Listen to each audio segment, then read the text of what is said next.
So my injury that I came back from, I tore my lateral meniscus. It happened in the beginning of the third quarter. I remember feeling it, but then I just played through it. You know, the urgency, you know, the feeling of being in the game. You know, you're not really worried about that. You're just trying to go ahead and get your job done for your team and just focusing on being 1-0 every week. So if you had a procedure of any kind, or are you just playing through this right now? I had a surgery 2 days after the game. 2 days after the game. So I had a 3 to 4 week healing process. So it wasn't like the whole meniscus, it was just a piece of the lateral meniscus. They scoped it. It wasn't like a really deep surgery. They just scoped it out, and they said I'll be out for like 3 to 4 weeks. What's it feel like then planting on it?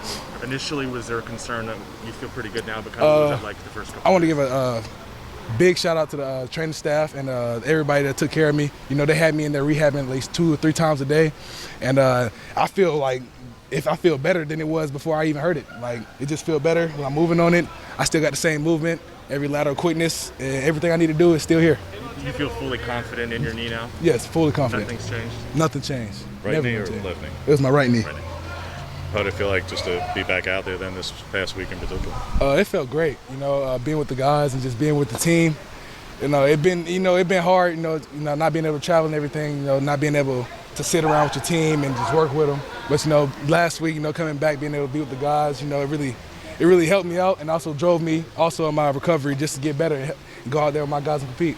Take us through that last goal line stand. You had one of the big plays there late in particular. Just what did you see on that play? Well, what we go through, it was a spill. It was a spill. So when I saw the guard pulling, I saw the quarterback behind him, and I knew that somebody was going to have the outside that's going to take him outside if he would bounce it out. So I just knew that if I just get underneath it, and if he do it in there, I can either put a hand in there or something, or just put like a body in there to stop him from getting a yard or anything. So just blessed to be putting that opportunity in that spot to make that play. What do you see from UCLA in terms of, particularly you can match up with their tackles and whatnot, but they run a lot. They're a physical team. But we pride ourselves on being physical as well, and we're focusing on being 1-0 every week.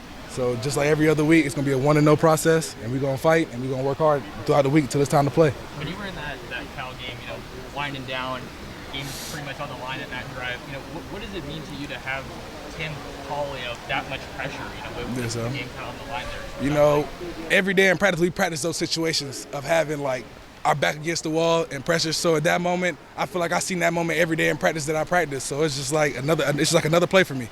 So just repeating myself, you know, repetition after just stacking reps, just doing that same play that we worked on in practice. And then it came game time, I was ready for that same exact play. And then heading into this UCLA game, you guys are the healthiest you've been in quite some time. Yes, sir. Yes, sir. How dangerous can it be, this defense, with you and KT, you know, coming off the edge? This defense will be very dangerous this week, and it's going to look a lot different, like how it will every week. We're looking to get better every week. We got numbers. Everybody has their role, and we're just going to dominate this front. That's all we got to do. We just got to dominate the front, show who's more physical, and just continue our 1-0 process. But take me back to, I guess it was early high school. Coach was telling me about, you were in a car accident in like 8th or 9th grade or something? Yes. Messed up your hip? Yes. Take me back through what all happened there and how that impacted, ultimately how that impacted you on the football field.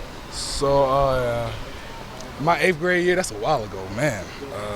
My 8th grade year, it was me and my mom. We was in a car accident and going over a bridge, and I think I dislocated my hip in that one when I was like in 6th grade, when I was young, and at that time I was short. I was like 5'9", and then once I had therapy and everything, I went to chemo, and they popped it back in place, and I grew 2 more inches. So then I feel like that helped me because like getting that done and having that help, that just helped me grow it, and then I got used to my body as well. So as I got used to my body after that, you know, going to other therapy and everything, it just helped out. So, you know, I really don't know too much. That was a while ago. Yeah, Coach, I was talking to high school. Yeah. He was saying that he thought that in terms of your recruitment and why things came on late, that the hip, that you just didn't feel totally at ease with the hip until maybe junior, senior year. Yeah, because we didn't really know, and not immediately after the car accident, we knew that because it happened in 8th grade. So then when we got to 10th grade, that's when I finally knew that like something felt wrong when I was running around. Then when they popped it back in place, that's when I grew 2 more inches. That's like when I hit 6'2". So then that's when I started getting adjusted to my body and everything has been growing from there. This is one of your guys' star performances against the run, facing Cal. Yes, sir. Obviously going against a team like UCLA, which loves to run the ball. What was key for you guys to succeed against Cal, and what do you be focused on this week? We have to set edges. as a group. You know, me being in the outside linebackers group, we have to set edges this week, strong edges, firm edges. We have to rush the passer. We got to cause problem. We got to be able to cause problem for the quarterback. We can't let him sit back there comfortable. We just got to make the whole thing just feel uncomfortable and just cause havoc. That's all we need to do. Cause havoc. You guys have faced athletic quarterbacks, but I think he's maybe even a step above some of this. Is a guy who could probably play other positions if he wasn't quarterback. What are the challenges with the quarterback with that kind of athleticism? It's gonna be great. You know, I love going against great quarterbacks. You know, we always welcome competition. You know, that's one thing we never run from. We always welcome competition. So going against this quarterback who's a real mobile guy and can throw it as well, it's gonna be very good to see it.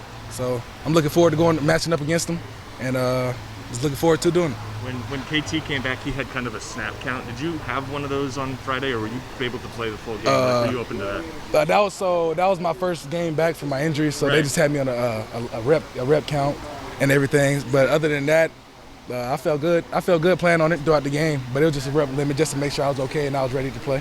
And approximately how many, if you can share, were you at? And then I assume you don't have one anymore.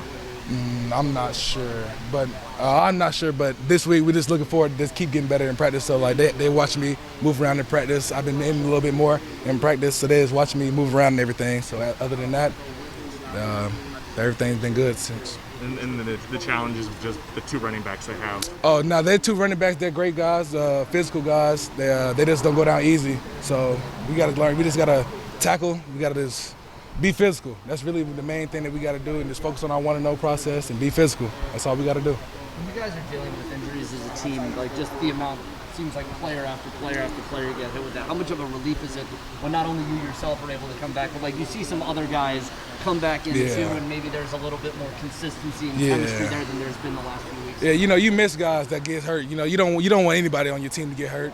But, you know, when it comes to, like, you know, somebody going down, you know, you can't prevent injuries. So you got to have the next man up mentality. But, you know, having some of the guys back, you know, it just really feels like, man, you know, you just feel like a little breath, like a little release, like relaxing, you know. So other than that, we just working right now. That's all we're really doing. We're just working. And I'm proud of the guys and how everybody who was hurt are coming back from rehabbing, just like how I did. So everybody that's recovering, they're on the fast pace to come back.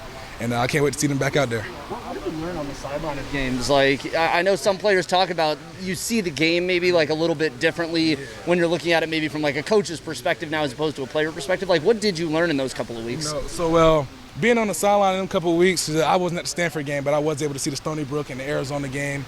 You got it's like when you're on the field, it's faster. But like when you're sitting on the sideline, you can actually just sit back and watch things unfold and the reason why you got to do certain things. So you realize why your job is so important.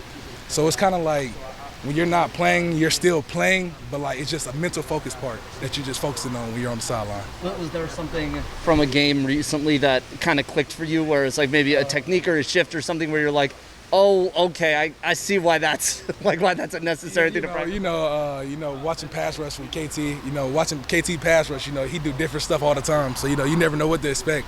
But, you know, like just seeing him and his pass rush moves and how he just switch it up and can also beat you with speed and then beat you with power, it's just like you just see different moves that you can use. And then, like, watching that, you can just apply it to your game, too.